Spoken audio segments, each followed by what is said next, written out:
What's up, everybody? It's JG from the TOP. Welcome to the Outsiders Podcast. Big shout out to everybody watching, all the fans out there. We love you guys. Thank you guys so much. We do this all for you guys.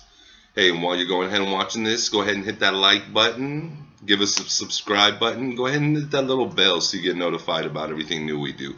Because we constantly have new content coming up.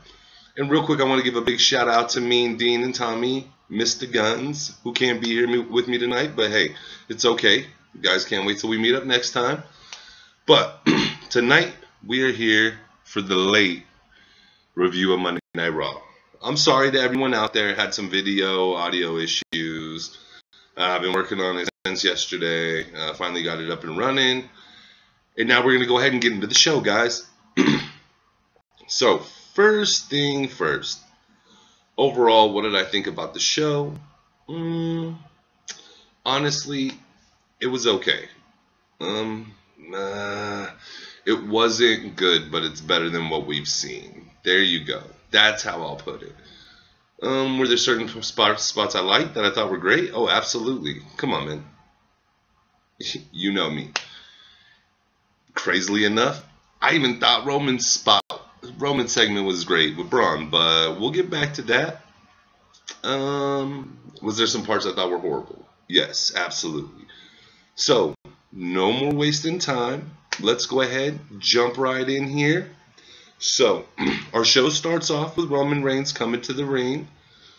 Man, I absolutely finally love the fans. They were much better than last week. Last week, as I said, man, there wasn't much reaction coming from the audience. This week, they definitely were more awake, booing Roman as he's coming down. You know, absolutely loved it. Shockingly enough, Roman gets to the ring, and guess what he does, guys? He gives props to Samoa Joe. My mind was a little blown, but I like it. I like it. He's also helping build Joe to this Brock match. It's going to be fantastic. But not only that, guys. Then, a little later in the segment, Roman starts talking about how Braun's a coward, how he attacked him after he was already choked out from the coquina clutch. And then you see an ambulance start to come from backstage slowly. Beep, beep, beep, beep.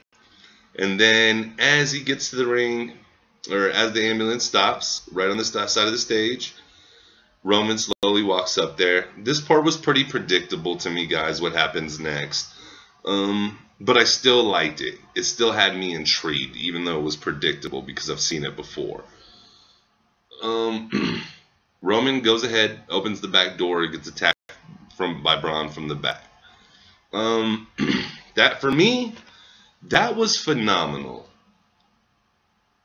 In the sense of, you know how I feel about Roman Reigns. I really don't give the man much credit. But in this case, I'm giving him all the credit in the world. Him and Braun opened the show big for me. I really enjoyed it. So that ends with Roman being beat down. And then we move on to a three-way match. So in this three-way match, it starts out with Sheamus, Elias, and Cesaro in the ring. And they're going to do a three-man song. And, of course, what happens? We get an interruption. And who interrupts? Finn Balor's music. I'll never complain to that, guys. That is one thing I definitely do enjoy. I do enjoy his entrance. I think it's one of the best out there. Don't get me wrong. Not as good as Shinsuke. But it's definitely pretty good. And the Hardys come out. And then we have a six-man tag. The Hardys and Balor. I got to work on that, man. And Sheamus, Cesaro, and Elias. For me, I guess the highlight of the match was actually nothing in the match itself. It's actually what Josh McDermott, I forget what it is. But what he said, man, he said the Hardys have been doing this forever. And I 100% agreed. That's how I felt about the match. It was nothing different. It's what I've seen before. I understand what they're doing here. They're trying to build up the two stories, but I don't know. This didn't help me, but I really like seeing Elias in the ring. I think he's phenomenal. Thought he did phenomenal work over in New Japan, and now it's really nice to see him over in the WWE. But hey, I'm still waiting for Omega to get over here because you guys know. We'll talk about that later. We'll talk about that later. But with this win, you can tell, man, it was a setup. Balor got the pin. But I felt with him and the Hardys winning, I felt it was a setup for Great Balls that they're gonna lose. The Hardys are gonna lose to Sheamus and Cesaro, and I think we're gonna have an upset and Elias beats Balor. But we'll get in that more later with the review, with the pre Great Balls review. But let's go ahead and move on. Next, guys, this is where the show gets. I did not enjoy the next segment. What we had is we've had this build up over the last few weeks from Goldust and R-Truth ever since they broke up and Goldust attacked R. And today, or should I say yesterday at this point, Goldust comes out, cuts a promo, walks to the ring. I'm not going to say I'm totally disinterested at this point. I mean, you got me a little interested. He's coming out with the camera guy, so I'm figuring the camera guy's going to play into this somehow, and sure enough, he does. As soon as R-Truth gets to the ring, uses the camera guy's interference, and then cheap shots R-Truth. I don't know, guys. That was just... I get what you're doing. You're giving me another match for Great Balls of Fire, giving me a build-up, but did this really need to be built up? If anything, this should just, if this is on the card somehow, it should just be on the pre-show. I mean, who's really interested in this? Respects to both of them. In no way do I mean either one of them any disrespect, but man, they both kind of run their course. R-Truth just looks like a fool, and Goldust just looks like Goldust from the 90s, man. Just, I'm really over it. That's the kind of stuff that just really depletes me. Now, don't get me wrong, man. I love seeing the old school wrestlers. I love seeing old school matches. It's just there's certain points where I get it, they're on the roster, but use them for something else. It's just not interesting, guys, at all. And it's just frustrating. So then we move on from there, and then we get a cut to the backstage. It's Kurt Angle with Bayley. He's got the little spinning with the balls in there. Love it, love it, love it when they do it for the Rumble. I don't know, for some reason, just the wheel turning, it really does it for me. Even though I always figure in my mind it's just all the same numbers, or they've already been told the number. We never see the card anyways, so I mean. But that's for another day. Back to this. Bayley goes ahead, draws her card for the women's gauntlet match, which is going to be the main event for the night. Since I kind of do already know some things that happened on the other show, I just want to say that it's no spoilers. I just do want to say, though, it's shout out to the women for being the main event of both shows within the same week. Congratulations, ladies. You guys have been busting your balls. You guys have really turned around what we've been known to from that style of wrestling, and I really appreciate it. I don't think you guys are just being built up the best way right now. Some of you are, and I'll get to that a lot later in the show. But some of you really aren't, but overall, I just really appreciate everything you guys are really doing. I mean, it's amazing. When my daughter will sit down and watch a match with me, there's no better feeling in the world, you know, and she's watching these ladies do it, and it just really brings a connection to something that might have never had reached that connection level with wrestling, since it is so blessed to my heart. So thank you, ladies. All right, so we go to commercial break. We come back.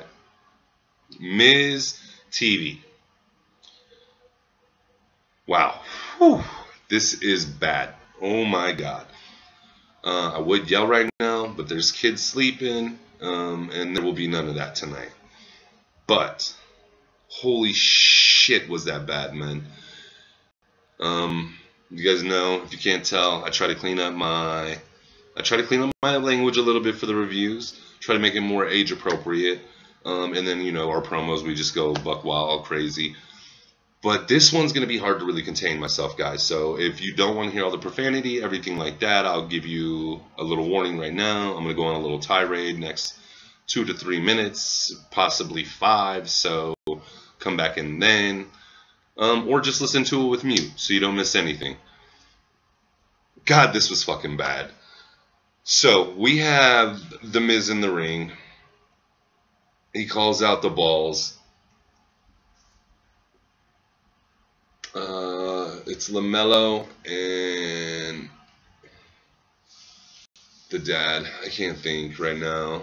Le'Veon. I don't know. Anyway, man.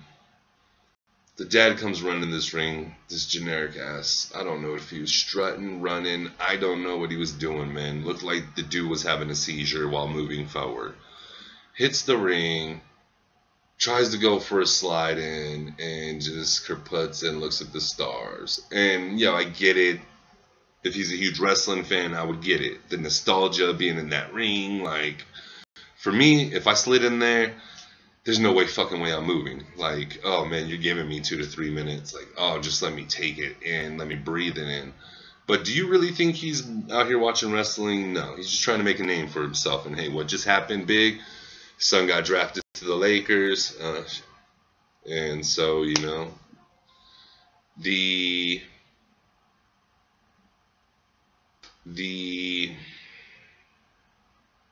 WWE is just trying to cash in on it, guys. So then we get him sitting down, and God, you already know how this is going to play out before it even starts. I'm sorry, it was a bad segment. I am not against The Miz, one of the best heel workers in the game. But oh my God. It was so bad, man. The interview was crap. Like, it's so disorganized. It was so fucking horrible, man. Like, that could have been just taken out of the show, man. I would have taken anything else.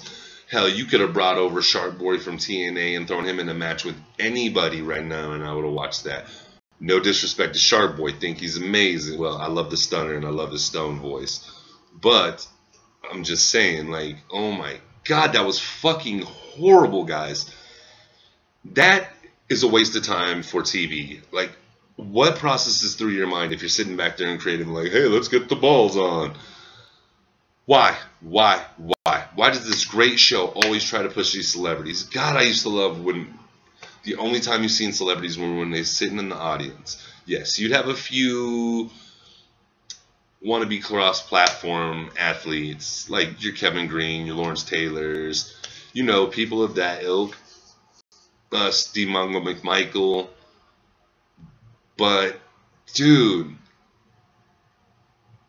why embarrass us like that? So anyways, back to this. So they start interviewing, and Miz starts going on about how you're the one, you want me to represent your company. And the dad's like, Miz, we want to go with somebody a little higher. They start getting in each other's face, saying some bull crap. Like, Miz is trying to talk. He's just over-talking over the Miz. It's just a whole bunch of nonsense.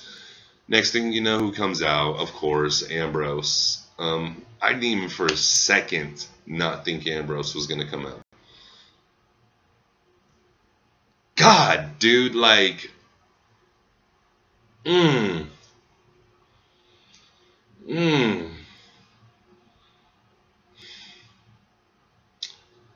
was so bad, man.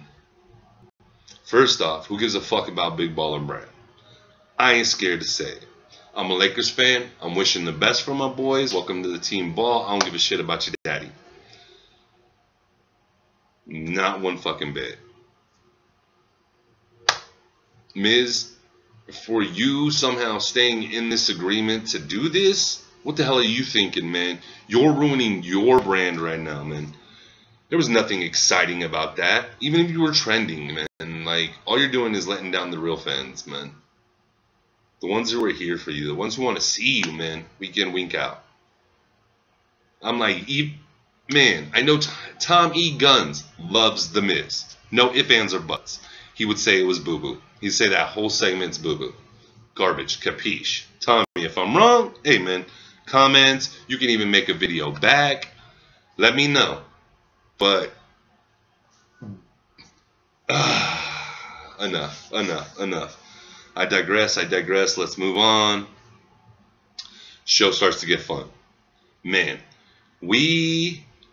okay, so right after this segment of Dean Ambrose coming out, we have a three-way, another six-man tag. It's Miz and the Miztourage, and with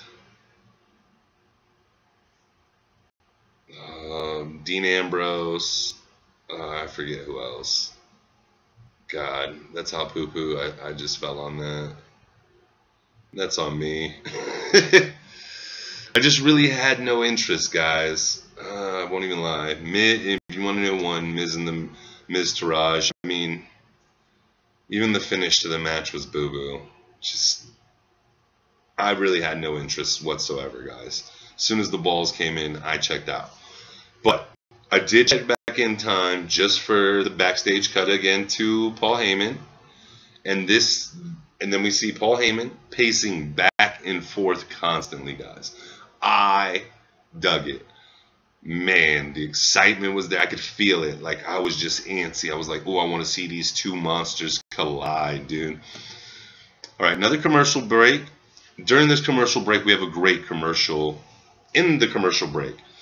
So it's KO for WWE Superstars, the card game for, I think it's for any iPhone, Android, tablet, iPad, whatever you can play it on. But it's awesome, man. KO is just talking about how he trained so hard to be so great at this, and then nobody just beats him. And just, man, everything he put into it, man, is just, that shows you what KO can do, not only inside the ring, but outside the ring. Man, really dug that commercial, guys. Actually look forward to seeing it, hopefully, on tonight's SmackDown. Haven't watched it yet, but hopefully when I do turn this on, get to see that commercial. And then after this commercial break, we go ahead and I actually rewatched this segment to see how I really felt about this. So we have Mr. Enzo Amore come out. I dig it, man. I don't know why. That entrance is just fire, man. It is just fire. Just fire, man. Whew. Gets me hyped. I'm not going to say I jump out of my seat. Not that he was just Enzo fan. But I'm definitely a fan of his mic work. Huge fan of his ability just to get the crowd going from the jump. So he comes out, and it's pretty cool, man. He doesn't call out Kaz in the sense that he wants to fight him. He actually goes ahead. He's wearing a jacket when he comes out, unzips that, takes it off. He's got a him and Kaz shirt, and he spews his heart to Kaz. Was it as emotional as last week's, which was phenomenal? And I'm sorry, guys. Last week, I was really dead by the time I got to the review. This won't be a consistent thing. We will get back to Monday nights now that we've dealt with these audio video issues. Well, now that they will be dealt with, at least I got this one out. Sorry about the shoddy video on this as well. Last week, Enzo and Cass was amazing. This week, I dug it. I dug it a lot. It just didn't have the passion of last week. Man, but it's Enzo, man. That boy can sell it, man. And so was Kaz, man. So, Enzo goes in there, talks about how they're brothers. This isn't going to end them. Calls Kaz out in a respectful, like, I love you, brother way. Sure enough, Kaz comes down. Doesn't start anything. Listens to everything Enzo has to say. You can tell, man, Enzo's feeling this. And you can see it in Big Kaz's face, too, man.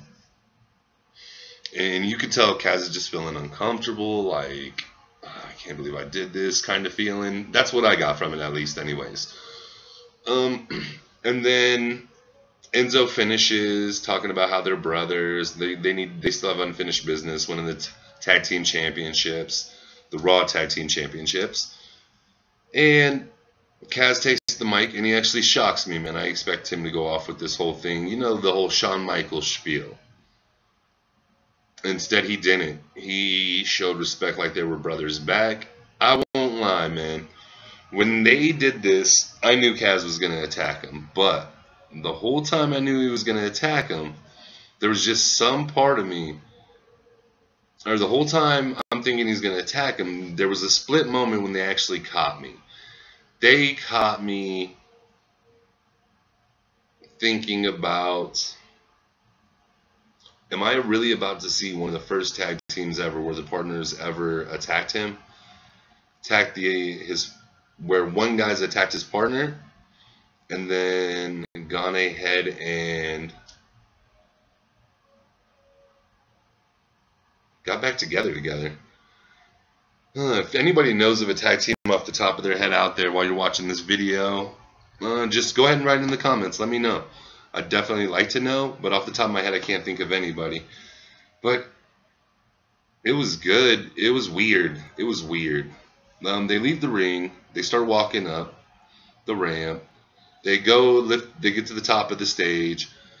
Kaz is holding Enzo's hands up, and I'm like, boom, this is where it goes off. And sure enough, man, that's where it went off. As Enzo gets clotheslined by Big Kaz goes ahead. He just keeps saying, you want Enzo? You want Enzo so bad? Picks him up, throws him down the stage. I dug it.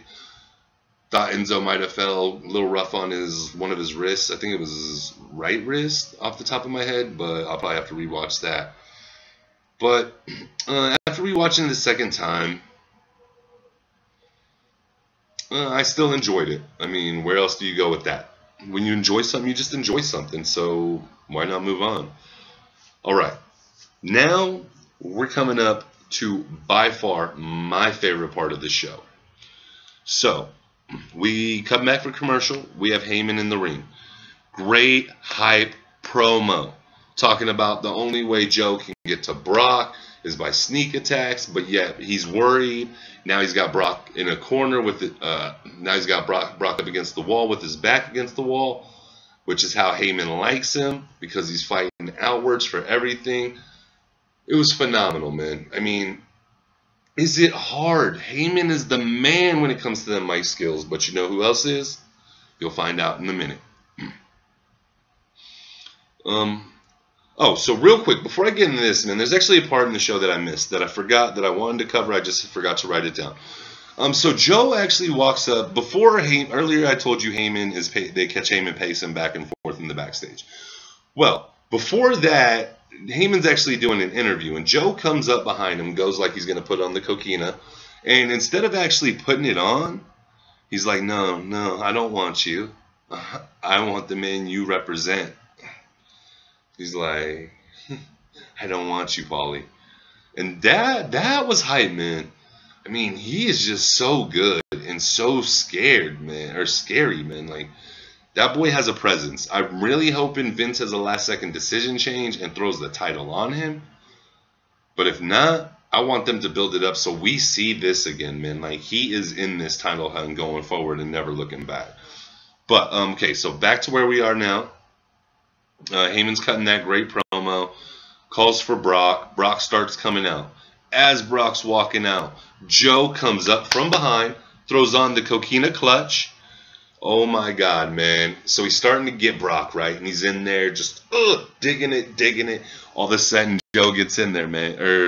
Brock just rams him back against the video screen. Joe loses his grip a little bit, reestablishes it. Now you can see Joe's getting a little antsy at points where he's trying to put the leg over. He's trying to get Brock down quicker, trying to move through the motions quicker. But man, Brock was setting it up so right, man, and his face was so red. It looked so damn good. Refs come out, can't pull them up, can't take Joe off of Lesnar. So the locker room has to come out and take Joe off of Lesnar. So freaking hyped, man.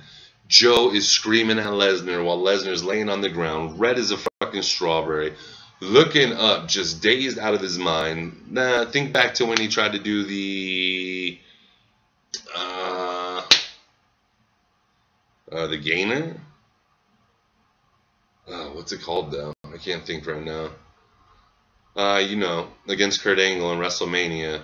Man, he landed on his face. He had that look in his face. Almost. Obviously, he wasn't concussed from the situation, but you could tell, man, it was phenomenal. So by this point, I'm losing my mind because obviously this is the thing I want to see the most. They are building this up perfectly. Man, they're making Joe look diabolical, cunning, like a beast. At the same time, Brock hasn't laid a hand on Joe yet. So, are they building it up that when he finally gets his hands on Joe, or are they going to build it up to the point where I think they could do it great if they went ahead, let Joe sneak attack him at Great Balls of Fire, throw him in the ring, dominate him, finish the match quick without Joe touching him. Then you scratch the idea you have for freaking, you might be thinking for Roman Reigns and Brock at SummerSlam, and you go ahead and you actually go ahead and give me Samoa Joe and Brock again at SummerSlam with the different style match this time, not with Joe attacking, with Joe being the one getting attacked. Lesnar changes up his mind. Like, I don't know, fellas. I think that could really work. I'm like, God, dude, I just don't want Joe to go one and done. If Joe goes one and done because of Vince's nonsense or anything else, I swear we should just freaking riot. There's another whole part I forgot, which I really didn't care about. So after the Enzo Amore happens, Seth Rollins has a squash match with Cody Hawkins. It was trash, man. Starts cutting a little promo. Of course, Bray comes in, talks about how he's the leader of the world, the god of gods. You know, same old, same old. God, I think this one has done the most talking out of all the ones we've been trying to, other than the Goldust R-Truth that we've been trying to set up for Great Balls of Fire. And it is probably the one I'm the least interested in seeing. Not the match itself, so don't get me wrong. I think these two could work an amazing match together. I'm just over with the story, man. Let's catch up. So I'm sorry I forgot that part as well, guys. It's just, once again, it's one of them moments where you lose me at that point. You lose me. Like, show me something different. Forget Bray going on for 5 minutes, man. Just have Seth Rollins win his match, man. Lights cut off momentarily, come back on. Bray's literally right behind him in the ring. Boom, Sister Abigail. Then let him do the crawling in the face promo, man. I'd rather see that than the Titantron promo or anything else. Just, you got two amazing talents and you're wasting life. Of course. All right, so now we're getting close to the end of the night. We have a cruiserweight fight. Finally, first one of the night. I think it went 3 minutes and 37 seconds, something around there. I tried to time it out, obviously with DVR. It's a little difficult. It doesn't give you the exact time. I wish it gave you down the seconds, but it doesn't. But anyways, I digress once again. So we have Neville coming out to the ring, but Tozawa's already out there, looking fresh. Super dressed to the T, man. Got this little VIP rope area in front of him, sectioned off. Neville comes out, kind of takes a look.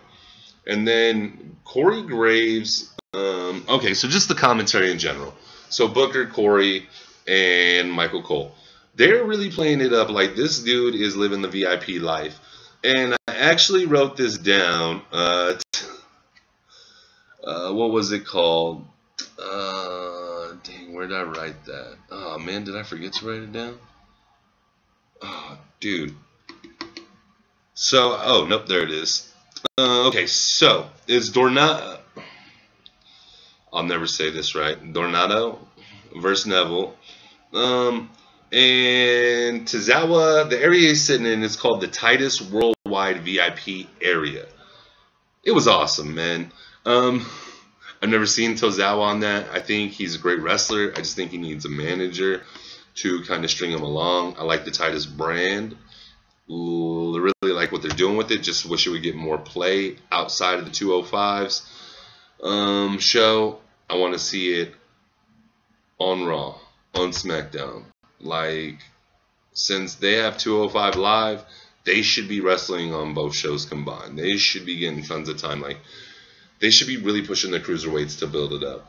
The match itself wasn't nothing much of anything.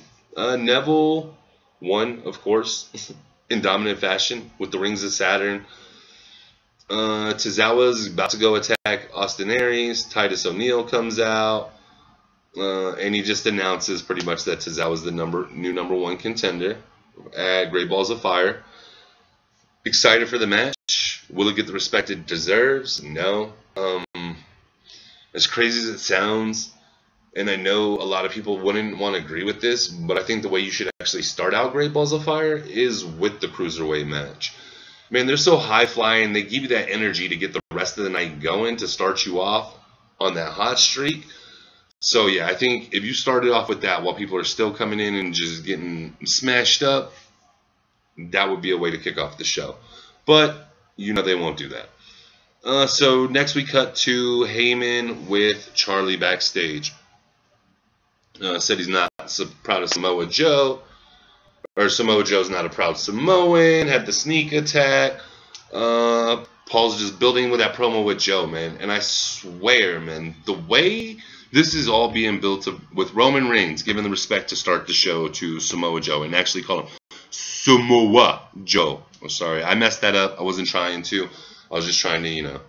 So if I offended anybody, I apologize. It meant no offense whatsoever. But he starts the show off with giving Samoa Joe some props. And then we have Heyman just building Joe. Like showing more and more worry for Joe, which is what you should do. Joe is an absolute beast. Here from TOP, we've been telling you guys since we started this podcast, we think that is the perfect matchup for Brock, have we not? Now we're going to see it, guys, in full effect. And this is going to be glorious. The way they could really pull this off, man. God, I can't wait. Sorry, guys. I'm over here daydreaming about it right now. I'm like, God, this is going to be phenomenal. But everybody's just really building Joe. So even if Joe doesn't win this match, I think he's going to have a killer performance. Go over so well as a heel with the crowd. It's going to really push Brock over, surprisingly enough, as maybe the anti-heel. Anti-babyface, just, you know, in his own little world. But at the same time, I think Joe's going to come out stronger than ever after this, guys. I say by the end of the year, we see Joe as the champ. Time out. At this exact moment, that could vary with how we see these stories build. All right. So, now we cut to a little backstage segment between Nia Jax and Alexis Bliss. Oh, I love you, Alexis. You are bad. Nia, you are amazing, girl. I'm about to go huge with this. Okay, so I really liked this match. I don't care what any of you guys say. I thought it was a fantastic match. I thought it was booked well. I thought the winner that should have won. I thought it was done really well. But back to the backstage. So they're sitting backstage, and Alexis Bliss is just telling that they have something in common. Everybody's doubted him, giving her past stories, how her mom didn't believe in her, and then she hits Nia Jax with I just want to let you know, whatever happens tonight, I'm very proud of you. I'm proud of you, and you should be proud of yourself, pretty much. And you can just really see, Nia played off good. She's like, oh, thanks. She looked sentimental at first. And she's like, I believe it. And then Alexis is like, I believe in you. And then Nia is just like, oh, well, good. You should believe in me. Love it. This girl is she could be the Lesnar of the women's, all over, women's division in general.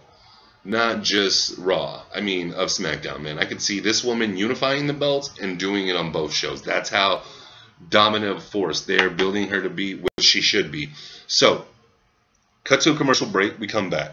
At this point, when we come back, we have the show start out with Nia Jax, or the gauntlet match start out with Nia Jax and Bayley. Nia Jax advances. I mean, not a lot really went on here. She pretty much dominated. Mickie James came out next. I don't even know why they ran Mickie out. Dominated. Nia advances again. Then we have Dana Brooks. And thank you, Jesus. This was the quickest one out of them all. I think Emma's was a little longer. This was quick, though, man. Dana tries to go hit her little handspring, you know, back bump, booty bump, whatever. And Nia just pushes her down, drops her. 1, 2, 3. Thank you, Jesus. I can't stand Dana Brooks, and thank God she's gone. Next, we got Emma. Once again, man, it's just a quick domination by Nia Jax. Then we have Sasha come down. At this point, you could tell Nia Jax is a little tired. She's exhausted. I mean, she started the damn match. I think we're at the... What are we at about this point? About 15, 20-minute mark. I really hadn't lost interest. I was hoping, myself personally, that Nia would have won. I understood that Sasha needed to win. That was the correct winner, so they actually did this one right. Couple of key points in this match. Sasha comes down. Nia's doing her thing at first, but then what did Sasha do? Oh man, she throws her head into the ring post, man, and then she runs off the apron and hits the double knees, man, right after the ring post. And I mean, Nia looked like she hit hard, and I was just like, damn, I like that. Like, that's vicious, man. That spot was phenomenal, guys. Wow. See, it still got me here today on Tuesday thinking back to it. I was like, damn, that was incredible. And then Sasha keeps putting on different versions of the bank statement. I don't want to go with versions. Different, any way she can partially get it on, because Nia is much bigger than her. Let's be honest. Nia is the shit. Sasha is the shit, but very small. Very petite.